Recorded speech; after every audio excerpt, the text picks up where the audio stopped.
Thank you, Stella. Okay, today we get to start off with an amazing speaker. I'm really excited for this. So Jordan Jones is one of our Kennedy Center Research Faculty Fellows, and he's going to be talking to us today about the life and writings of the Brazilian author, and pardon my gringo accent, Maria Firmina dos Reis. That's as good as it gets. Through her portrayal of motherhood, education, and citizenship, she challenges social indifference and exclusionary narratives of belonging. Jordan's lecture will remind us that literature itself can inspire civic engagement and expand our vision of what citizenship means. Jordan Benjamin Jones is an assistant professor in the Department of Spanish and Portuguese here at Brigham Young University. He holds a PhD in Portuguese and Brazilian Studies from Brown University and master's degrees in Luso-Brazilian Literature from BYU, secondary education, English education from Johns Hopkins University, and Hispanic Studies from Brown University. He's the author of various scholarly articles and a translator of the book of Paloma Vidal's novel Somewhere, which will come out next year by Amherst College Press, and The Myth of Economic Development by the Brazilian economist Celso Furtado, again, gringo up here. Anyway, Professor Jones' research and teaching focuses on anti-slavery text, race and human rights in contemporary literature and culture, translation, and inter-American literary studies. So join with me to welcome Professor Jordan Jones.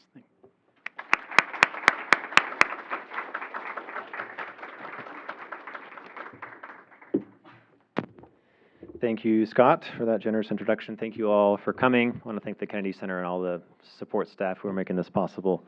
And thank you all for coming, for taking some time out of your day to hear a talk that might not be the most intuitive to begin a lecture on the future of citizenship, to talk about somebody who was born over 200 years ago, but we'll get there.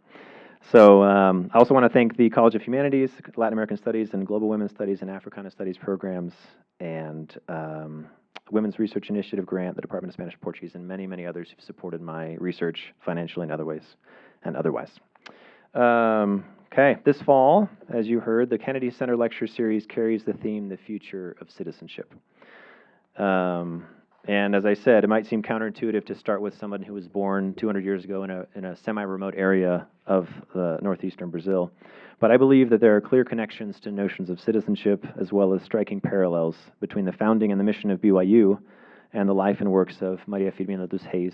And in most varieties of Brazilian Portuguese, an R at the beginning of a word will sound like an H, so it's Reis, not Reis. But in these first few weeks of school, we've been reminded over and over again about the founding of Brigham Young University and the importance of recognizing our academic and spiritual roots in forging a path forward as students and faculty at BYU. Along that same vein, I want to suggest today that understanding the lives and ideas of prescient thinkers like Reis can help us chart a path forward today in environments of uncertainty, divisiveness, and hate.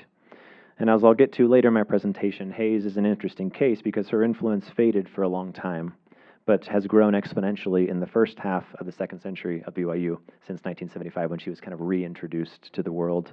And not entirely unrelated to BYU, given that Fred Williams, an emeritus colleague in Spanish and Portuguese, did a lot of research in this specific area of Brazil, and he researched a lot on a contemporary of Reis and brought a lot of attention to Maranhão, the state where she lived and wrote. And so kind of an interesting tidbit about how BYU's history kind of intersects with Maria Firmina dos Reis.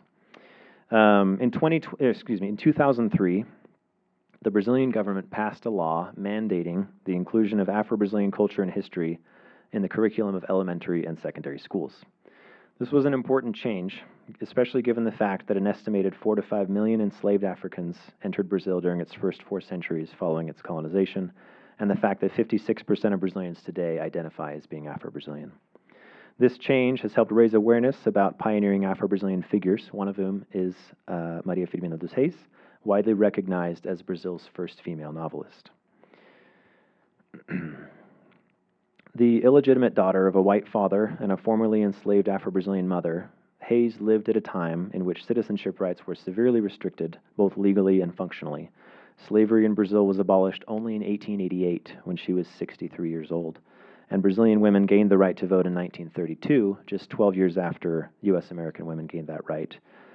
Notwithstanding the challenges she faced, Hayes worked as a school teacher for 34 years, founded her region's first mixed gender and need-blind school, was a vocal abolitionist, and published her anti-slavery novel, Ursula, in 1860.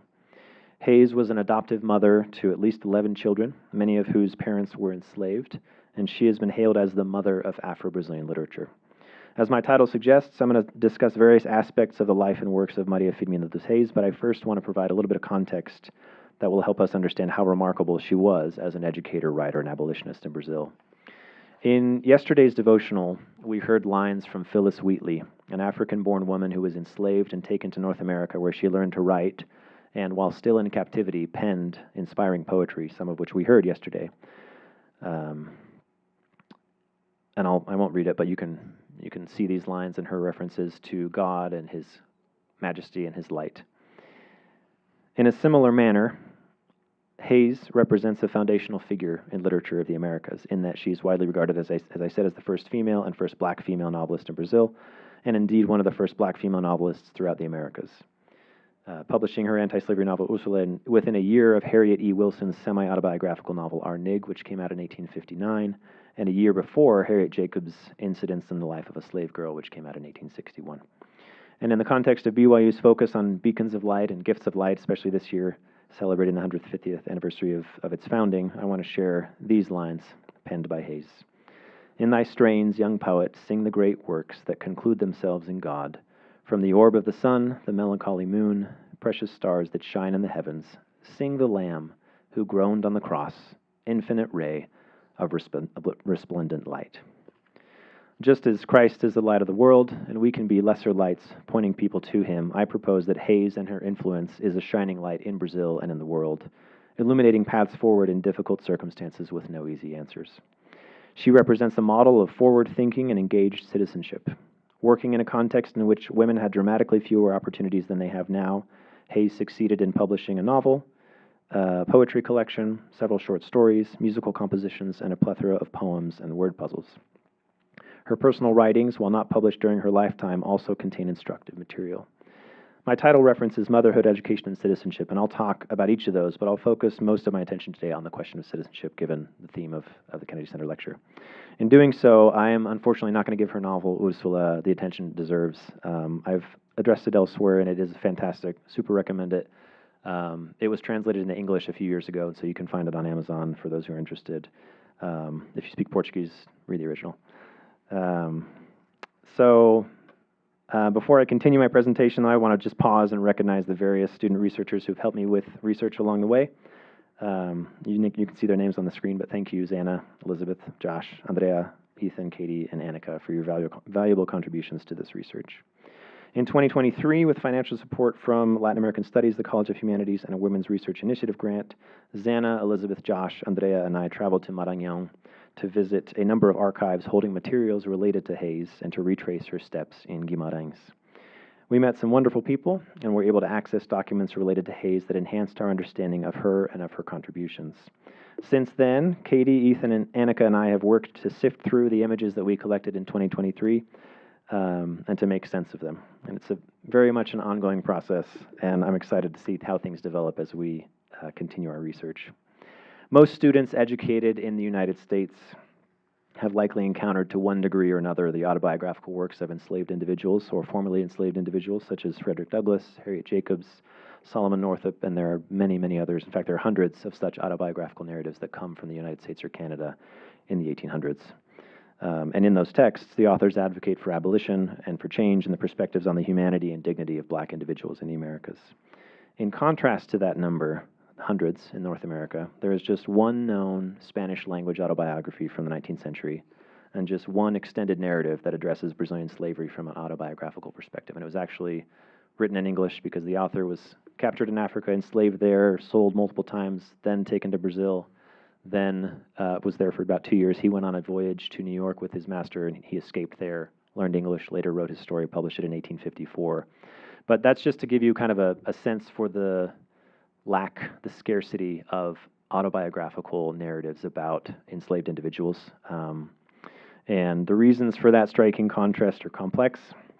They include the delayed introduction of the printing press to Portuguese colonies in Brazil as compared to the U.S., low literacy rates among the country at large, and the lack of a free North region, which the U.S. had, of course, to which enslaved individuals could escape and later author their stories.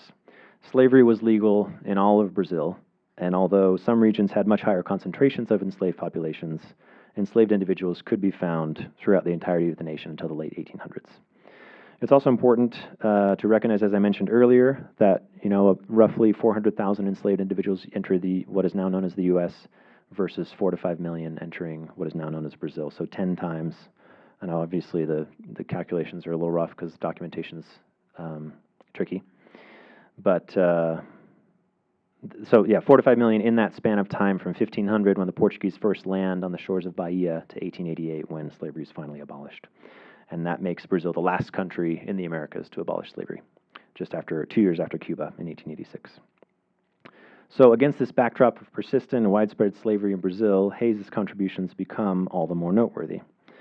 Hayes, widely recognized as a pioneering author, she lived and wrote in the northeastern state of Maranhão. She was born in 1825 or possibly 1822. There's a whole controversy there, which I am happy to get into in the Q&A if there's interest. She was raised in the capital city of São Luís. She did not experience slavery firsthand. She was born free. But as I mentioned, her mother had experienced slavery. Her grandmother is thought to have been born in Africa, kidnapped and taken over to Brazil. In 1847, she passed the public examination required to secure a position as the next school teacher for girls in Guimarães, a small town some 50 kilometers northwest of the capital. Elated by her daughter's success, Hayes' mother she hired a palanquin, a sedan chair carried on the shoulders of enslaved laborers, so that Firmina, or Hayes, she's alternately referred to as Firmina and Hayes, so I'll use them interchangeably here, but so that she could travel from the modest São Pantaleão bairro where they lived to the Palácio do Governo, this elegant government building in the downtown area of São Luís. So she could, wouldn't have to walk. She could arrive in style and receive her official appointment as a school teacher. The government building that you see here is just a stone's throw from the ramp in the center right of this picture, which served the same function as the Valongo Wharf in Rio. It was one of the principal paths through which enslaved Africans entered São Luís, passing by the city's administrative center before ending up at the slave market in the center of the city. Upon hearing that her mother had hired this sedan chair to transport her across town, Firmina refused to ride it, saying, "Negro não é animal para se andar montado nele," or in other words, black people aren't animals to be ridden on. And as the story goes, she went on foot.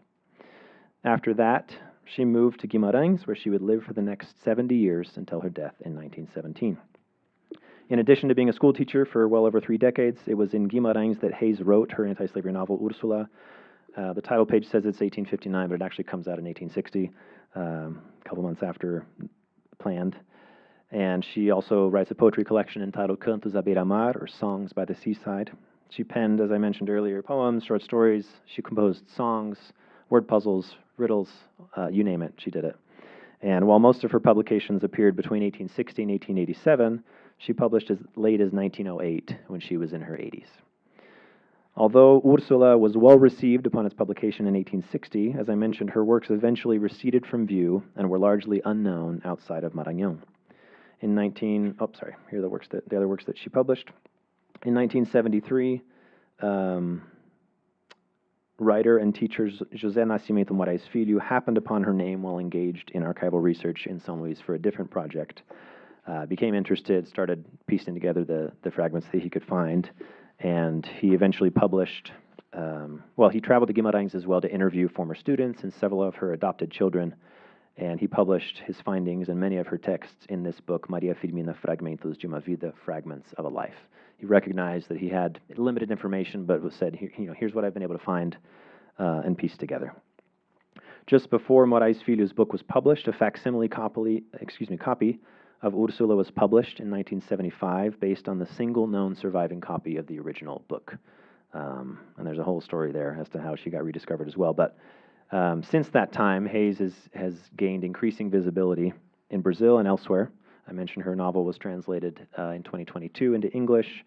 There have been several re-editions of her works. She was featured on a Google Doodle in 2019, so that's a big deal. You've made it when that happens.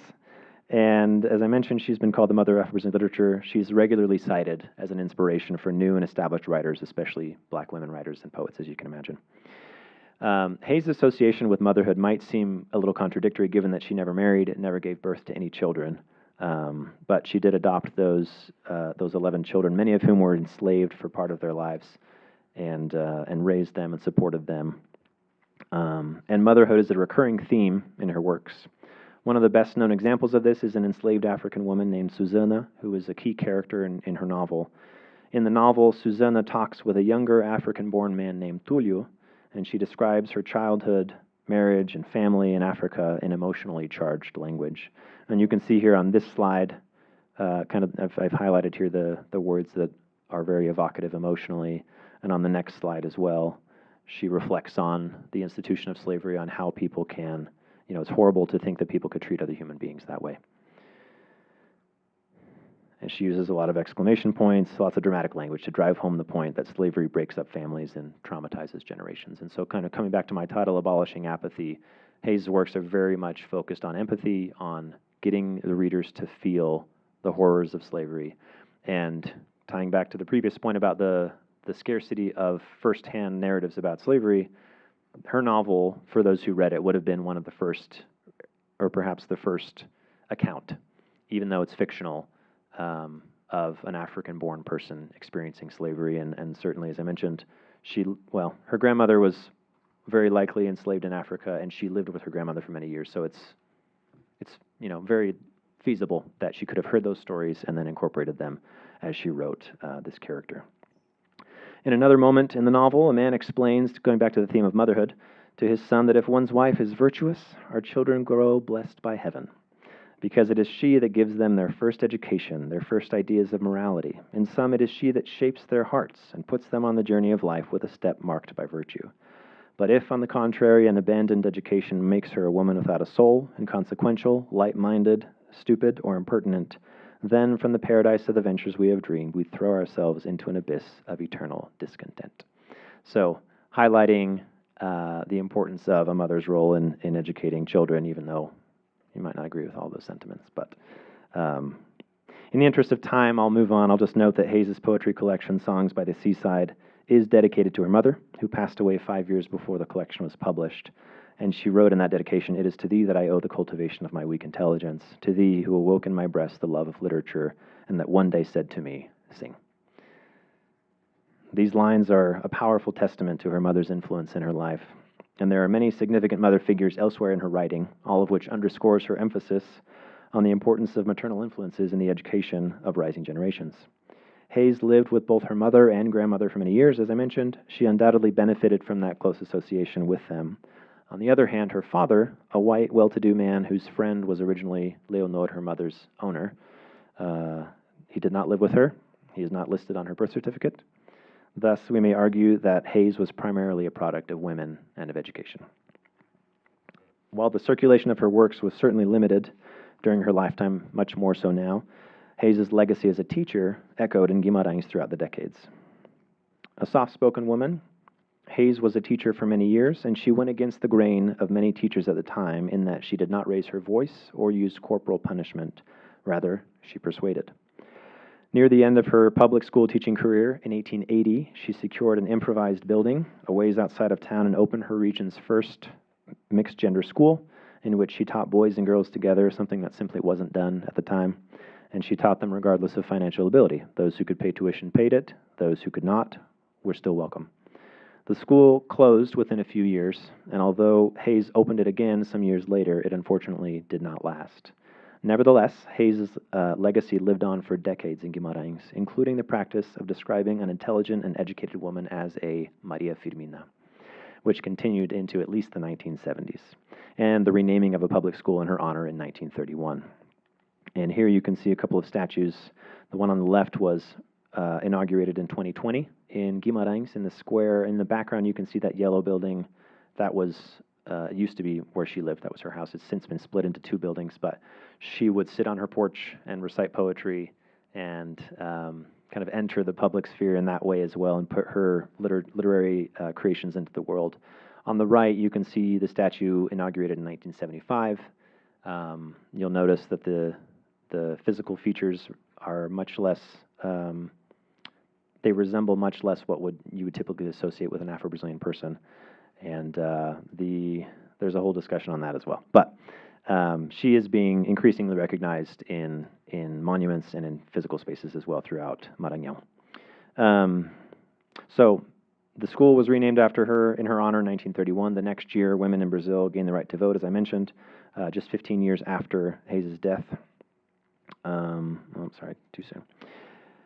During her lifetime, women's rights were often understood to be embedded in the rights of their husbands, and therefore needed no special consideration or any consideration at all, really. Remember that Hayes never married. How then could a single woman with no right to vote promote responsible citizenship? For Hayes, the answer lay largely in her considerable educational contributions, in which she sought to develop students of character and high morals, something that will sound familiar to us here at BYU. Beyond this, though, citizenship was something to be exercised via resourcefulness and discourse. For example, although her mother, Leonor, had previously been enslaved, she was gifted an enslaved woman and kept her, named Lauriana. Legally, and Lauriana worked for her for many years. She had children and grandchildren. Legally, those children and grandchildren belonged to Leonor as well. Even so, shortly after Lauriana's grandchildren were born, Firmina took them to the church and had them baptized, claiming that she was their owner and symbolically granting them their freedom along with their baptism. It would take many years, or several years rather, for Leonor, who was the legal owner of these children, to take the necessary legal action to make this symbolic gesture binding. In 1862, Leonor creates a will and stipulates that upon her death they'll be freed. And that death occurred in 1866, 4 years later. Nevertheless, Hayes had taken the first step down this path at their baptisms, vicariously committing her mother to ensure their eventual freedom. Furthermore, Hayes would personally teach at least 2 of her adopted children to read and write, thereby expanding their access to opportunities in the future. And her biographer, Agenor Gomes, who's from this same town of Guimarães and who was the mayor actually in the 90s, he also notes that in her personal writings, Hayes refers to enslaved and free black individuals in ways that reflect equal treatment and loving relationships with them, something that was not common at the time. In a more general sense, Hayes used her published works to urge her fellow Brazilians to treat enslaved and free Afro-Brazilians as she did, to shake off the apathy they felt and to choose to take action to end slavery. One way she did this was by evoking a sense of pride in Brazilians' hearts about their country. In several of her poems, for example, Hayes praises Brazil as a noble and beautiful nation and invites its citizens to defend it in the war against Paraguay that was motivated in large part due to territorial disputes that lasted from 1864 to 1870. At first glance, Hayes' praise seems at odds with the statement she conveys through one of her enslaved characters in Ursula, Susanna, remembering that statement, how horrible to think that human beings treat their fellow beings thus. Those seem at odds with the praise that she offers Brazil in these poems. Brazil, having been heavily invested in the institution of slavery for hundreds of years, would certainly fall into this category of having plenty of citizens who didn't care properly for the fellow children of God around them, and who would therefore be worthy of condemnation. And yet, in poems like Upon the Departure of the Volunteers to the Homeland of Maranhão, they're going to fight in this war against Paraguay in the late 1860s, she enjoins men, "Go forth to defend our homeland, and go forth, for our homeland calls you." In her poem, On the Occasion of the Advance at Humaitá, she goes further. "O Brazil, I greet thee, vast empire of the cross. Thou art in America the first. Thou art my gentle homeland, the great, the noble thou art, the heroic homeland of our people." Once again, she seems to be giving Brazil a lot of credit on the one hand, while on the other, she is nurturing abolitionist ideals that condemn Brazil's history and current state. Later in this same poem, she writes, "Millions of slaves will be redeemed, going to defend our homeland." And that language about redemption is likely a reference to the fact that shortly, not too far into the war, Brazil was in desperate need of soldiers to fight. And so they passed a law in 1866. They issued a decree that said that any enslaved person that went to fight in the war would be free after. And that's certainly not unique to Brazil. We've seen that elsewhere. But that's likely the connection, as I mentioned, to the idea that millions of slaves will be redeemed going to defend our homeland. After praising Brazil, calling it a lighthouse in America, and praising its soldiers, she clarifies how they should proceed after the fighting stops. But may you proffer generously after the war forgiveness. May you break the shackles of these miserable slaves. May you lead them gently. Peace, love, fraternity, instruction, law, liberty, make them a brave people. And then she writes lines that resemble many messages we might see nowadays. Go show to all of Europe that on American soil we will not allow a tyrant. We will not permit a dictator. Tell them that and here she's referring to the leader of Paraguay. Tell them that the enslaved people you will lead with loyalty, not irons, but liberty. Progress, not oppression. Go break the evil chains, the shackles around their wrists. Of love and sweet impulses you shall tell him, thou art my brother. O my giant homeland, crush the fierce Solano. Show to the American people how thou art noble, O my Brazil. This last line urges Brazilian soldiers, those who in this poem represent the noblest and truest of patriots, to free enslaved people and to embrace them as brothers and sisters. We see this elsewhere in Hayes's poetry as well. On the occasion of the taking of Villeta and the occupation of Asunción, she writes, now to those who groan in captive darkness, generously offer 1,000 rays of light. Tell them, my sons, thou art my brother. In other words, Hayes is saying that defending their country is a first step, but that it must be followed up by defending all people's right to freedom. These poems I've just cited come from the 1871 collection Cantos à Beira-Mar, Songs by the Seaside, which was published just a year after the end of Brazil's war with Paraguay. 16 years later, in 1887, Hayes will publish her short story A Escrava, the Slave Woman, in which a white woman of means finds herself at a gathering of, quote, muitas pessoas distintas, many distinguished people. They're talking, they're having, food and things and talking about a whole host of issues, and then the topic of slavery arises, and there's a range of different opinions offered, and at that point this woman will speak up and tell a story of recent experience that she's had. This is a fictional story, but she talks about how she just moved to a new region. She's out walking in nature, and she sees this woman who's distraught and bedraggled and kind of just passes her, and she's just at a loss for what to do. And then the overseer from the plantation where she'd escaped from comes, asks her, hey, did you see this woman, and she misdirects him. She sends him the other way. And then soon after, a young enslaved black man comes and reveals himself to be this woman's son. She welcomes him into her home. She has the mother kind of, sit down, rest, gives them something to eat and drink, and is trying to comfort and help them. And in this process, the woman tells her story, and she talks about how she was enslaved as a young woman, how she was married, how a previous I'm forgetting if it was her husband's owner or her owner had promised that if they, scraped together enough money, they could give it to him, and he would produce the Carta de Alforria, the letter of manumission that would say, this is a free person. They save up a bunch of money, they give him the money, he comes back a few days later with a letter, gives it to him, but they can't read, so they don't know that it's fake. And so later she's, they're sold off, their family is separated, she's had 2 twins at that point who are ripped from her, and she essentially, has a mental breakdown at the separation of her children. And so going back to these ideas of motherhood and family and what slavery does to people. She'll later have another son who's the son that appears in this story.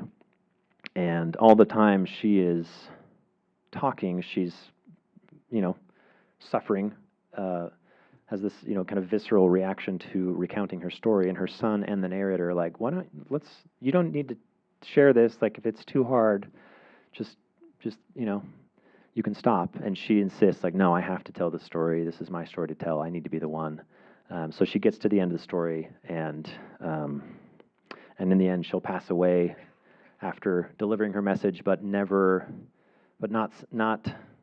ceding the word to anyone else. She's the one to tell her story, which I think is a remarkable scene in this story.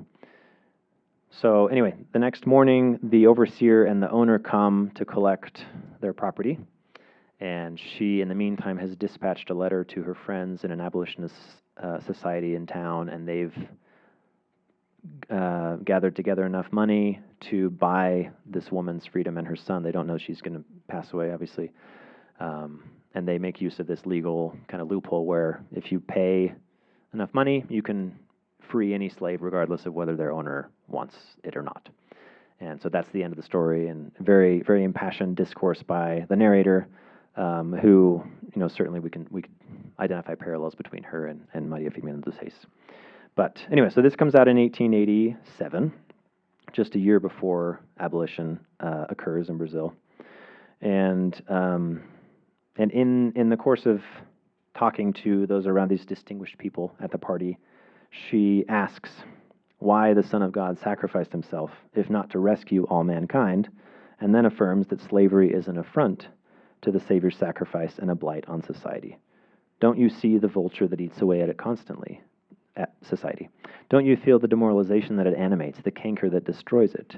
Whatever way we face slavery, it is and always will be a great evil. So she's not mincing words here in her opinions. She's very direct, constantly pushing for abolition.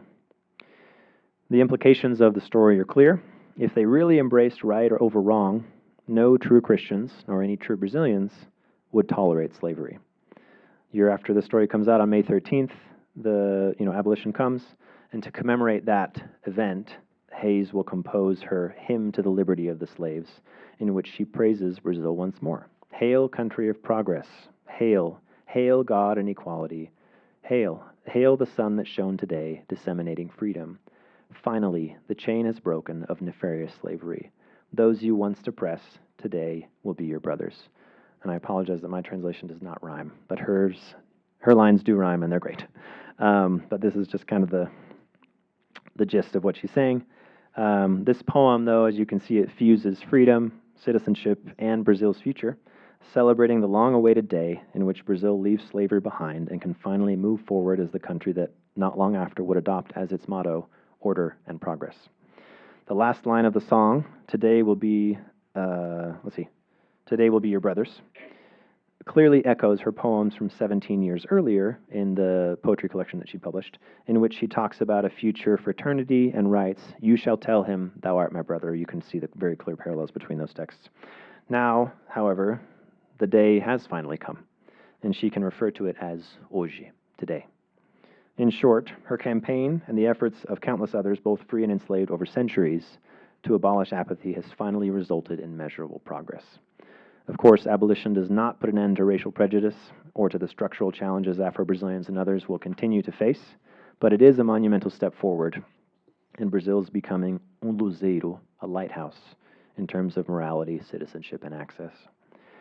Nowadays, Hayes is best known for her anti-slavery efforts, and rightly so, but she was also an advocate for women's rights generally.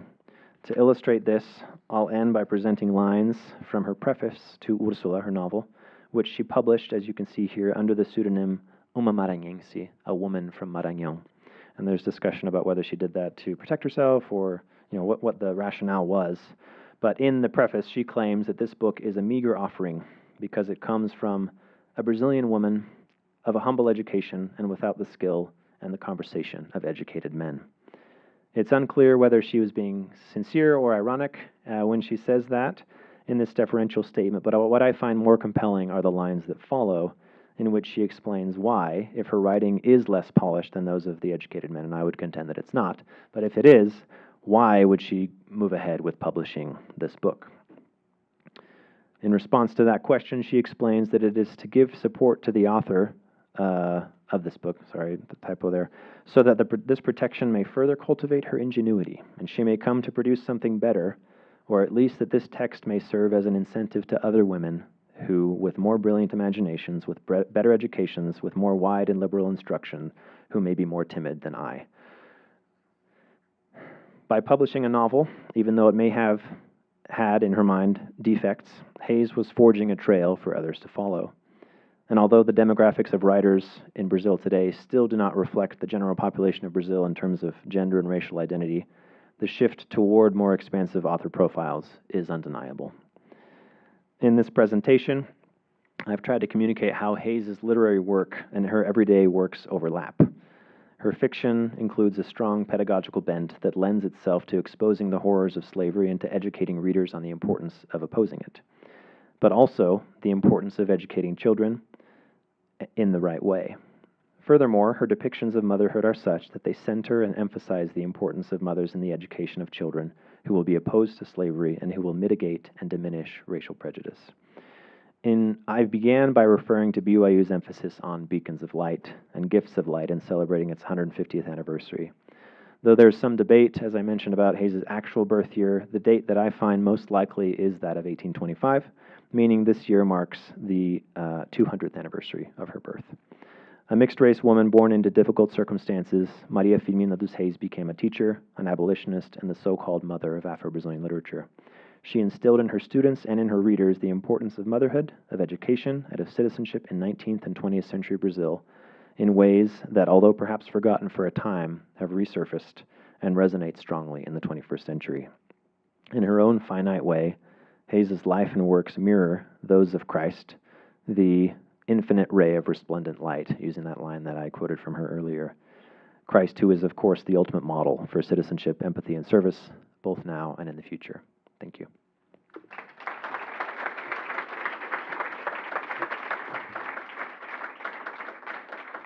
Thank you. That was fascinating.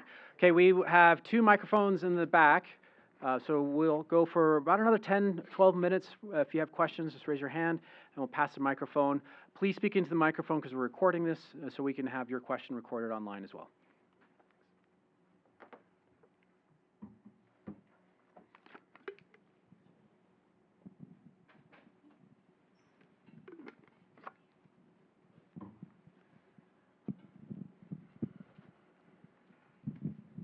Fascinating presentation. Thank you so much. I have a question about literacy rates in Brazil, and to what extent do you know what those rates were at the time that she was writing, and how accessible would her literary production have been? Yeah, I have done some research on it. I have made a graph that I didn't include here, and I'm a little hazy on the numbers, but it was very, very low literacy rates for a long time. In the 1900s, kind of starts to tick upwards, but it would be not very widespread in terms of who would have the means to buy this book and to read it. It is interesting, though, and I know we've talked about this kind of offline, but many writers at this time will publish novels serially. In other words, they'll publish a chapter in one newspaper, and then a week later, the next chapter, and she publishes her novel outright. It's a novel from the very beginning. And I mentioned the delay in the publication. It says 1859, but it actually comes out in 1860. I think that is, it's partially trying to sell enough subscriptions and sell enough copies. But it doesn't circulate very far beyond Maranhão during her lifetime. There are some letters between, I'm blanking on his name,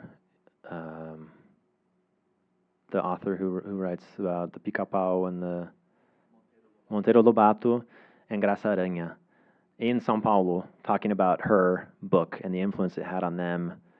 That the veracity of those letters has been questioned. I don't know for sure, but primarily it was just circulated in Maranhão during her lifetime.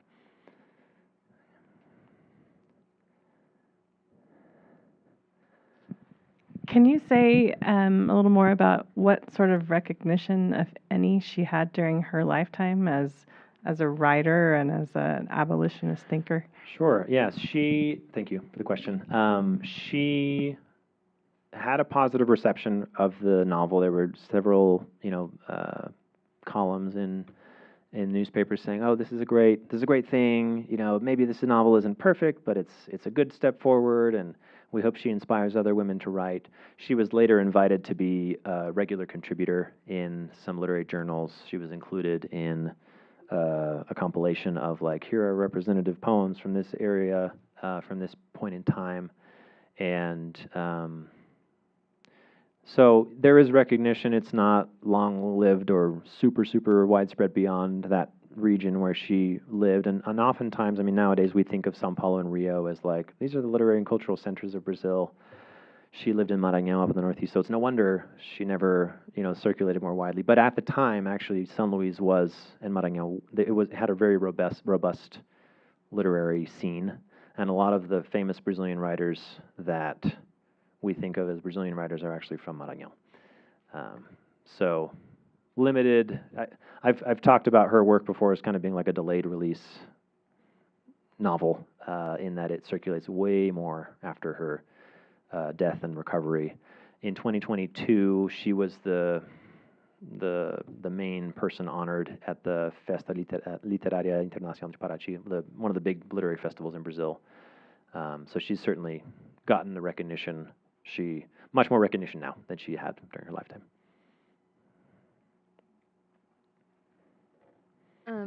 Thank you again for the presentation. I just had a question, or I was wondering if you could reiterate the connection between motherhood and abolishing slavery. It sounds like she thought that was really important for that, but maybe you could explain that again. Yeah, sure. So the connection that I see is the crucial role that a mother has in educating children and in teaching them what's right and what's wrong. And so, and also the devastating effect that slavery has on families. So by emphasizing the broken homes and broken families that slavery creates and the trauma that generates in the characters she writes, and on the other hand, talking about giving good models of motherhood, being a mother figure herself, and educating and taking people under her wing and treating them as equals rather than as, oh, you're my mother's enslaved laborer. Does that help? Yeah. Okay. Thank you.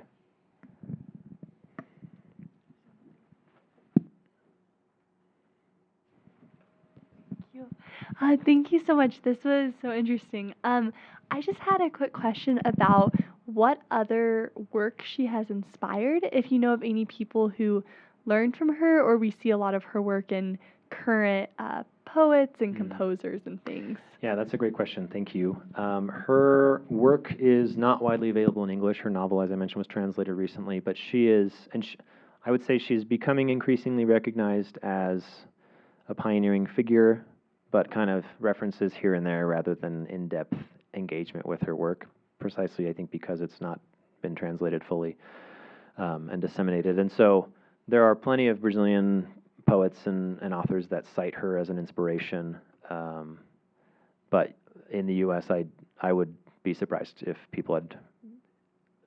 they named her as an influence for their work, if that makes sense.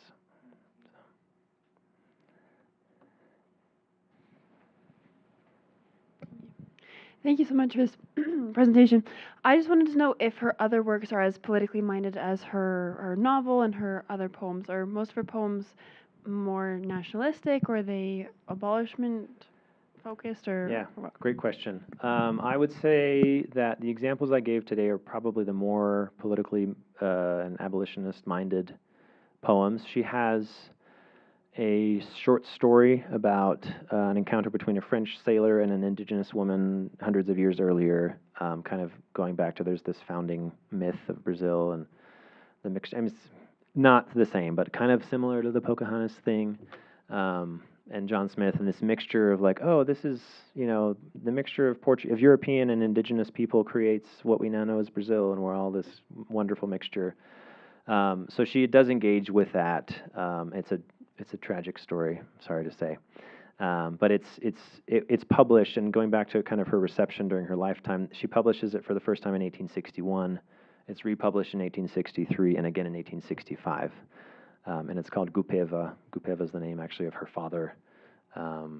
But anyway, so there's that. A lot of her poems are very personal in nature. They're dedicated to friends. They're dedicated to literary correspondence and contemporaries. They're dedicated to, several of them are dedicated to these adopted children that she had that passed away from illness or that passed away from whatever it might be. So she's a very, very contemplative writer, and there is a journal she kept a journal over, decades that was not published during her lifetime, but fragments of it were published later, and that are very, very emotional in terms of feeling a lot, like really, really being full with love or being full of loneliness, or kind of the romantic sensibilities that we would associate with 19th century writers.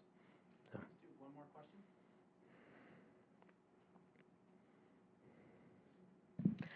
question. How can those of us who do not speak Portuguese promote and become more familiar with her work? That is a great question. Other than, taking Portuguese 101 is a great start. But I would say, I guess recognizing, and I'm teaching a course this semester called Black in Brazil, and it's precisely about what it's like to be, an Afro-Brazilian. Not that I'm speaking from personal experience by any means, but trying to expose students to hear the thought processes that people have engaged in, and connecting them with current authors and thinkers. But there is a sense among Afro-Brazilian intellectuals that, and I would say just Brazilian intellectuals in general, that the United States and Europe feel oftentimes that they're the only source of good ideas in the world and of innovative literature. And so I would just say pushing for more recognition of various, whether it's Brazil or, the rest of Latin America, Asia, whatever it is, for a more varied reading list, things you watch, things you study, just being attuned to the innovations that have happened elsewhere and that might not be common knowledge in the U.S. because as a U.S. American, I can say we're sometimes a little self-centered. But anyway, I don't know if that answers your question, but promoting works by people who are not who don't fit the profile of who's historically been published. So. Thank you so much. Thank you.